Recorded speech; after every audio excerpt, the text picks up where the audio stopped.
Hi. I guess this is coming a little bit late, I suppose. I should have done this all the way back when Skyfall came out. Um, this is going to be me talking about my top 5 favorite James Bond films. Now, I always find it a little bit difficult to do top tens or top fives. Sometimes hard for me to rank movies, actors, 10, the 10 best films of the year, my 10 favorite films of the year. But I think this top 5 gives you a nice impression of what I like in the James Bond franchise and what are the films of the franchise that I lean towards. So with that introduction over, here we go. My top 5 favorite Bond films. Number 5 is License to Kill. Now, this is the second and last Timothy Dalton James Bond film. And when he did his first James Bond film in 1987, The Living Daylights, that film was not written specifically for him. The screenwriters had written it in between Roger Moore and another actor because they knew that Roger Moore probably wouldn't be back, so they didn't write it as comedic as they had with him. But they didn't have a specific actor that they knew would be playing James Bond to model it after. So it sort of became a middle of the road. It wasn't Roger Moore, it wasn't our actor. But I do believe that when Timothy Dalton did finally get the role of Bond in The Living Daylights, there were a few adjustments to make it suit to his acting style. But when he did License to Kill, that was a pure Timothy Dalton James Bond film. After The Living Daylights, they knew what Timothy Dalton's acting style was like in regards to James Bond, how he was approaching the character of Bond.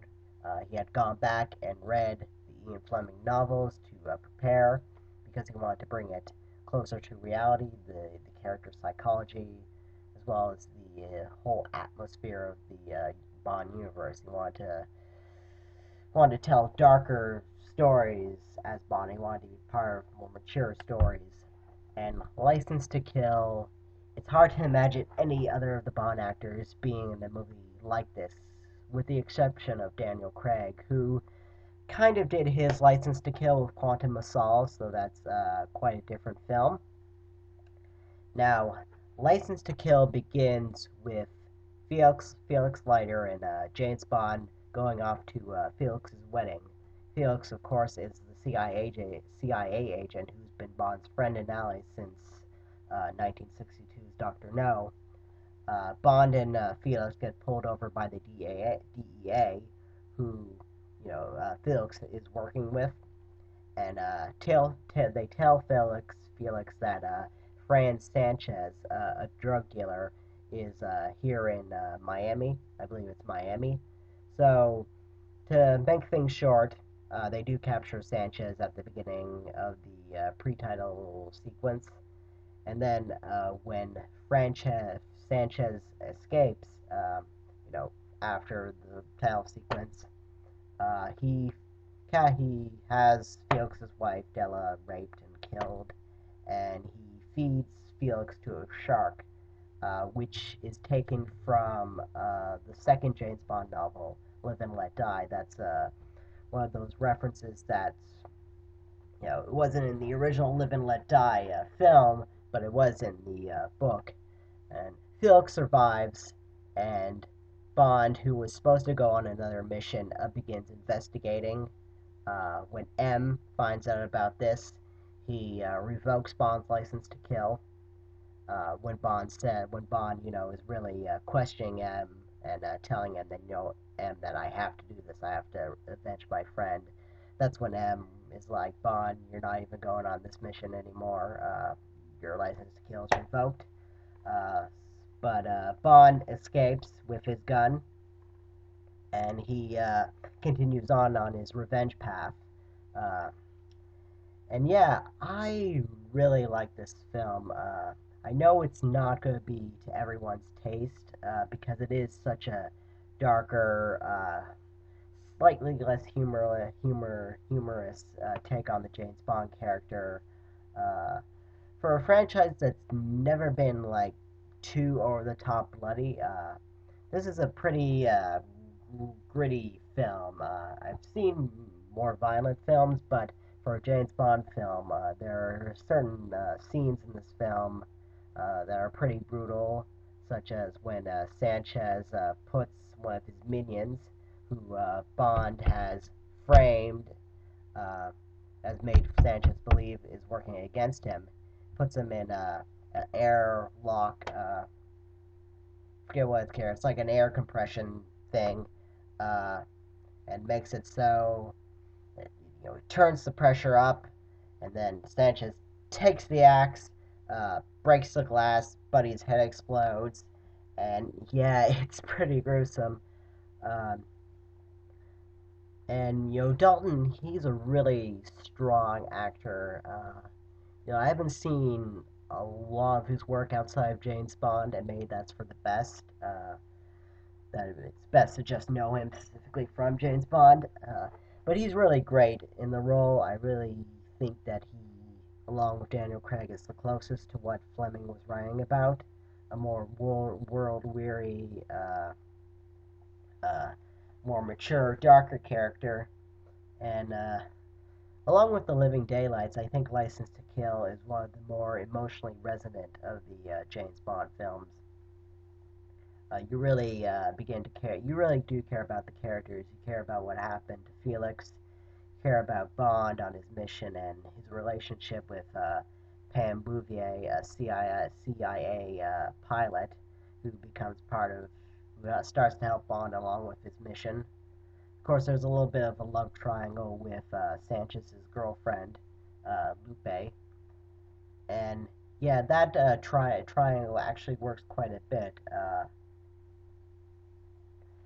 The love triangle does add a lot of complexity to the narrative, and I like how Bond sort of infiltrates Sanchez's operation in a way that's not like the other James Bond films, where Bond just walks in and it's just kind of shallow. He uses his real name. Um, I think he does he use his real name in this? I forget, but when he does infiltrate Sanchez's operation, there's something more to it because it is such a personal vendetta for Bond, and you can tell that that he does become close with Bond, and that he does feel betrayed when he finds out that Bond is a British agent, and he even asks him at the end, you could have had everything. He tells him you could have had everything because Sanchez has this big drug operation. And Bond says, "You want to know why?" And Bond takes out the lighter that Felix had given him as a best man present that says, to James from Felix and Della. And that's one of the last things that Sanchez sees, before Bond lights it and burns Sanchez, who is covered in oil. And it's a great sort of kiss off to Sanchez. Bond doesn't really have a sort of cliche one-liner. All he does is just say, you want to know why? Sees the lighter, everything kind of clicks for Sanchez there just before he dies.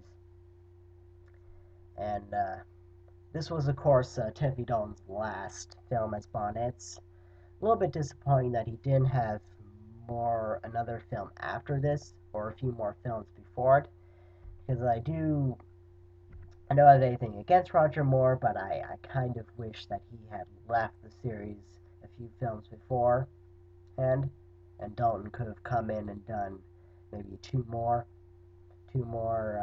before The Living Daylights, and then maybe you never know, there could have been one after License to Kill, and that would have made like five. I think Dalton could have worked for Your Eyes Only, as much as I think that is one of Roger Moore's best films as Bond, one of his best performances. I think Dalton could have worked in that film. But anyway, that's my number 5 favorite James Bond film, License to Kill. So, number 4 is On Her Majesty's Secret Service. And On Her Majesty's Secret Service, I think when in the years after it came out, I think for a long time it was thought of as a fluke. That oh, it was the Bond film that starred the guy only did once. It wasn't as big of a box office hit as the previous ones. Sean Connery had to be lured back after Lazenby quit. But I think in the last 10 years or so, I think people have come to realize how good On Her Majesty's Secret Service really is, how true it is to the spirit of Ian Fleming, and how well it balances a more grounded approach to the James Bond character and universe, while at the same time still being a very 60s, a very thrilling spectacle of a film. Um, but I think what really makes it work is the relationship between Bond and Tracy, played by Diana Rigg. Uh, Tracy, of course, is the daughter of a mob boss who has become sort of suicidal. Bond saves her in the pre-credits sequence from drowning herself.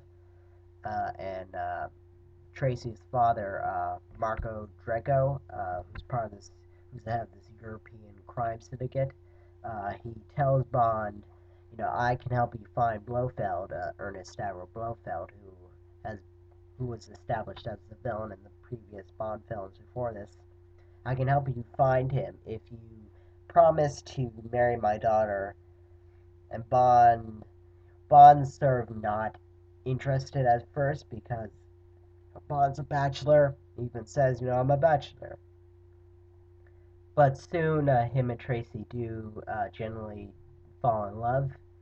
And then, just as that romance is kicking into gear, Bond, of course, finds Blofeld's operation in the Alps, where Blofeld is pretend has a claim to the ancestry of the Beauchamps, and that's how Bond goes undercover. He goes undercover as a genealogist. Of course, Blofeld's ultimate scheme is that he has all these women at this clinic who are supposedly being treated for illnesses, allergies, but are really being hypnotized to eventually go out into the world and spread this chemical, uh, unless Blofeld is paid, £1 million or whatever it is. So that's the main plot of the film.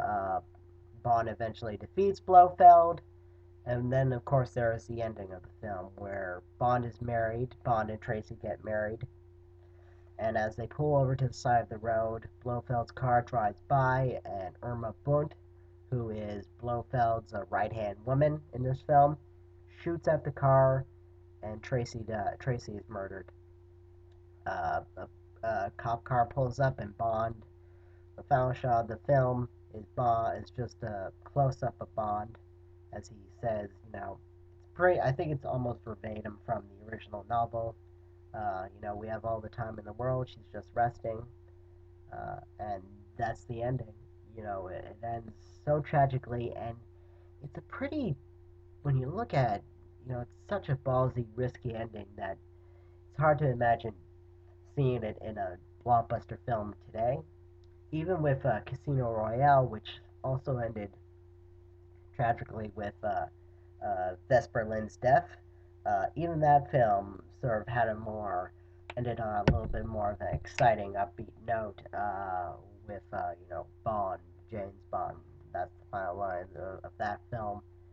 But this film just ends on this tragic murder, and, for a series that had, up to this point, become a really, a fantasy series, a fun, upbeat, fantasy series. It was.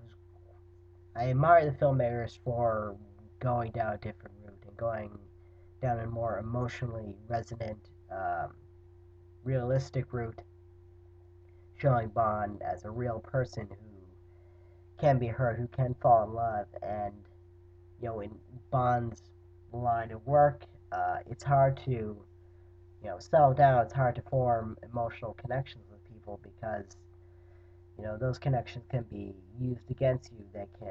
The people closest to you can be hurt by your enemies, and that's what the ending of Honor Majesty's Secret Service is all about. And I feel that what people sometimes say, oh, Lazenby is, the one big flaw of this film. Even Lazenby, I find it's hard to imagine the film without him.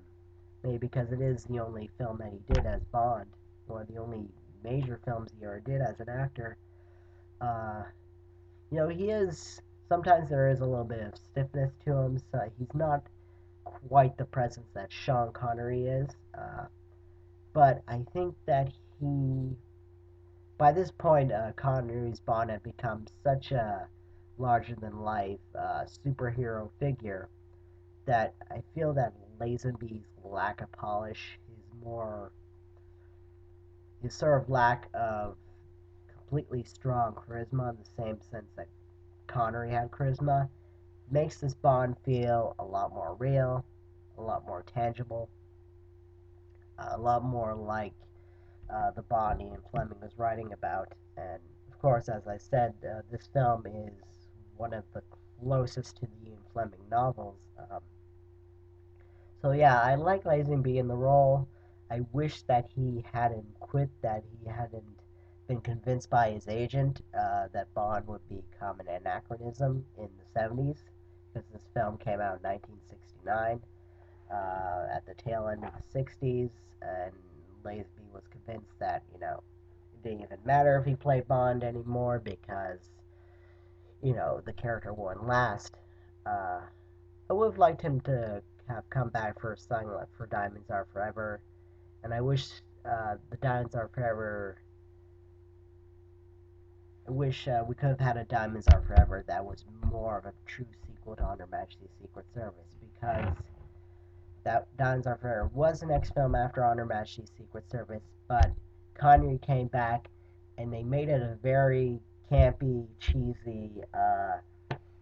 It was definitely the not the first time the Bond series had sort of existed in that high in reality, but I think it was definitely the first time the series went towards that sort of campy tone that you would see in the Roger Moore films. I think the film has been described as a Roger Moore film with Sean Connery in it. But I wish they had gone down a more serious route with Diamonds Are Forever, similar to something like Quantum of Solace, which is a problematic film, but it does fall on from pretty much from what happened in Casino Royale, and I wish we could have had a Lazenby version of License to Kill, Quantum of Solace, and I wish he could have grown as Bond more. Wish he could have grown into the role more. Um, so yeah, that's my fourth favorite Bond film, Honor Majesty's Secret Service. Uh, Number three is GoldenEye. GoldenEye really is, I think, the Bond film of my generation. I don't think I would have been a Bond fan if it wasn't for this film. Uh, when this film came out, it had been a little more than 6 years since License to Kill came out, which was the film previous to GoldenEye, which came out in 1989. GoldenEye was 1995, and I think there was probably a lot of pressure on GoldenEye to prove whether Bond could be relevant in a post-Cold War world. Because in 1989, that was when the Berlin Wall fell down. That's sort of when the Cold War ended. Because that was the last time we had seen James Bond with License to Kill. So this film really had to prove whether Bond was still relevant in a post-Cold War Cold War world. Whether Bond, who had always been a kind of womanizer, um, sort of symbol of British imperialism, I guess you could say, if he was still needed, if people still wanted to see James Bond, particularly in an era when we had Lethal Weapon, the Batman franchise was still going on, like the original Batman franchise, stuff like Lethal Weapon and what have you. You know, could Bond could Bond fit in? And I think this film definitely showed that Bond was still relevant. I think this film does, particularly in retrospect, seeing all the Bond films beforehand many times over.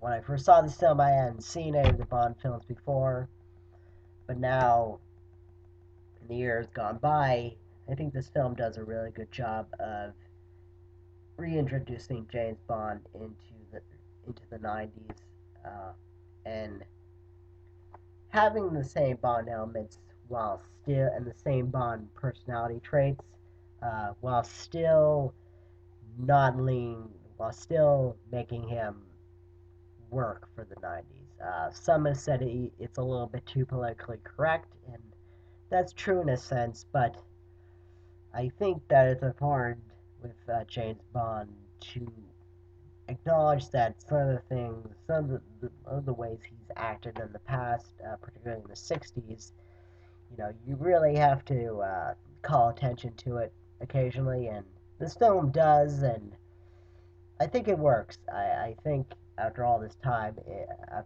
time, it worked to address James Bond's flaws, uh, while still sort of having him be that same sort of guy. You can still tell it's the same Bond as before. This was, of course, Pierce Brosnan's first time as James Bond. He almost played it in The Living Daylights, but he had to do Remington Steele. Um, and he's quite good here. He's not quite as he's not quite as cheeky as Roger Moore, though he does have a more humorous streak than Dalton. Um, he's kind of a happy balance between the sort of mature, darker Timothy Dalton Bond, while being having a little bit more of a light of touch, like Roger Moore or Connery. Um, he's kind of the all-purpose Bond. He works for people who have seen all Bond films and expect a certain Bond behavior, while at the same time working for people who may have not been fans before or who haven't seen any of the Bond films before. He's quite good. I like the relationship between him and Natalia. I think that's one of the handful of relationships in this series that feels mature, that feels like there's something there that we can cling on to. And I think that was a result of what Timothy Dalton and his Bond films. I think this film, while it's very different than the Dalton film, it's very different from any of the 80s Bond films. You tell that they still were trying to avoid the sort of campy tone of the Roger Moore films. And what I like about this film as well is that it's Bond going up against another double O agent, in this case, Sean Bean. And this is the first time Bond's enemy has been a former ally. What's kind of funny is that in the previous film, he was avenging his friend, Felix Leiter. In this film, the enemy is a friend, and I think it puts the villain and Bond on an equal footing that we don't always see in these films. It makes the stakes more personal, while at the same time, Alec Trevelyan, 006, his scheme also sort of suits the Bond villain requirements of being very big and sort of leads towards the world domination type of thing. Trevelyan, he's the child of these Lien's Cossacks that were betrayed by the British, and that's why he eventually turned against MI6. He fakes his death at the beginning of the film, comes back, steals the GoldenEye satellite, the Russian GoldenEye satellite, to erase fake records and steal England's money with and erasing any trace of the theft and destroying Britain's economy, all in revenge for what happened to his parents. And I like how his plot, even though it's very big, relates to his psychology. I like the personal stakes, the personal dynamics in this film. It keeps things grounded, but at the same time, you have a lot of great action. It's a very fun film. You have a great ensemble cast. You have Famke Janssen, who would play Jean Grey, here as Xena Onatopp. You have Alan Cumming, Judi Dench in her first role as M. Very good cast. So that's my number three favorite James Bond film, GoldenEye, and the film that made me a fan. So in a way, it could almost be number one, but I'll get to number one later. Uh, Number two is The Living Daylights, which is Timothy Dalton's first James Bond film. And of the two films he's done, of the two films he did, this is my favorite. I love the relationship between him and Kara, the sniper, or the cellist, who like at the beginning of this film, Bond is helping this Russian general defect. Uh, but it turns out later on, this Russian general was this defection was a ruse in order to turn the British against this Russian general, General Pushkin, uh, that Georgy Koskov, the defector, the quote unquote defector, wanted out of the way so him and Brad Whitaker could get away with their arms deal scheming. And Kara is Koskov's girlfriend, who he uses as a sniper. And of course, Bond forms a relationship with Kara by pretending to be Koskov's friend and trying to find Koskov, who was supposedly abducted from the MI6 safe house, but that was again a ruse. Um, so I really like the relationship between Bond and Kara. It is, as I said with GoldenEye, similar to GoldenEye, and GoldenEye, of course, was coming off of the Dalton films. Their relationship is one of the more emotionally resonant and meaningful relationships between Bond and a Bond girl in the series. Um, you feel there's an actual development in the relationship. You feel like this could be an actual relationship for Bond. And yeah, Dalton's very strong here. You know, I know, I know with Dalton, he wasn't to everyone's taste, particularly when he first came onto the scene as Bond. But I think that after 12 years of Roger Moore, and Roger Moore had gone quite old by the time he did A View to a Kill, Dalton is really a breath of fresh air. Um, he gives an entirely different performance as Bond than Moore. So he's not really copying anyone. He's not copying Moore or Connery. So it's great to just see him come in and give his own take on Bond. You know, the idea of a Shakespearean actor playing James Bond, you almost imagine that in a Saturday Night Live skit. You know, the serious actor doing this kind of part, and it's not too far off. I mean, Dalton really takes this seriously, and thankfully, the tone of the film isn't too over the top that his performance doesn't fit. The tone of the film, which is more espionage related, similar to From Russia with Love, which, you know, these are From Russia to Love and The Living Daylights are quite different films, but they're two of the Bond films that feel like actual spy films. As I said, Dalton's performance works well with the tone of this film. The romance is really good. Koskov and Whitaker are solid villains. They're not great villains, but what I like about them is that you really want to see them taken out. You know, they're more realistic in the sense that you can imagine these types of guys in the real world. Um, but I think Dalton's performance and the relationship stuff really carries it. And yeah, I really love this film. Yeah, it's my second favorite Bond film. Maybe even, well, maybe not my number one. But yeah, that's my second favorite Bond film, The Living Daylights. And now to number one. And number one is Casino Royale. For me, this is still my favorite Daniel Craig James Bond film. Even with Skyfall coming out and that being praised as the best Bond film ever made, or best Bond film in ages. I think if Casino Royale hadn't come out, I would have loved Skyfall even more. But for me, I think Casino Royale has the advantage of coming first and feeling really fresh after something like Die Another Day, which went like it was just too over the top. It was a fun movie, I have to admit, but Die Another Day was just too much in that Roger Moore vein of not not being realistic at all. I mean, I think it's even less realistic than any of the Roger Moore films.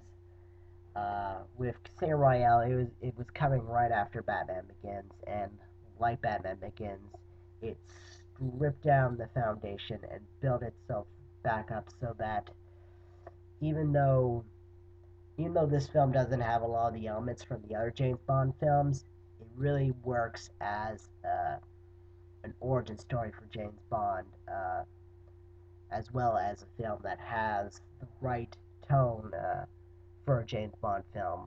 It's stylish, it's sexy, but at the same time, it doesn't go too over the top with the action. I mean, it has these huge, big action scenes, and I guess you could say they're over the top, but they're over the top in a way that still works for the more serious tone of the film. It's not like in Die Another Day when you have invisible cars and a guy who's controlling the sun or a laser beam. It's just it's big and it's fun, and the film has a nice balance of being serious but not too self-serious, having over the top action but having it uh, not be cheesy or give me a break. That type of action. This is my favorite performance of Daniel Craig as Bond, it, mostly because it feels like of the three performances he's given, it feels like this film gives him the most opportunity to actually act. James Bond becomes so much more stoic in Quantum of Solace and Skyfall, but this film really shows a more vulnerable Bond. It shows a Bond who's still very cocky and arrogant. I mean, Bond has always sort of had an arrogant streak, but this is before he's been able to really think straight uh, and sort of be able to really address the situation as it is, coldly and dispassionately. It shows him falling in love for the first time with a woman, because the Bond in this film is already established as a womanizer, but you see there was a sort of window of opportunity for Bond to really have a relationship, a meaningful relationship. But when when it turns out Vesper is a traitor, a spy for an organization who is stealing all the money that Bond had won at this casino game against Lee Sheaf, who had put up a casino game to pay off his debts to these terrorist organizations that he was working for.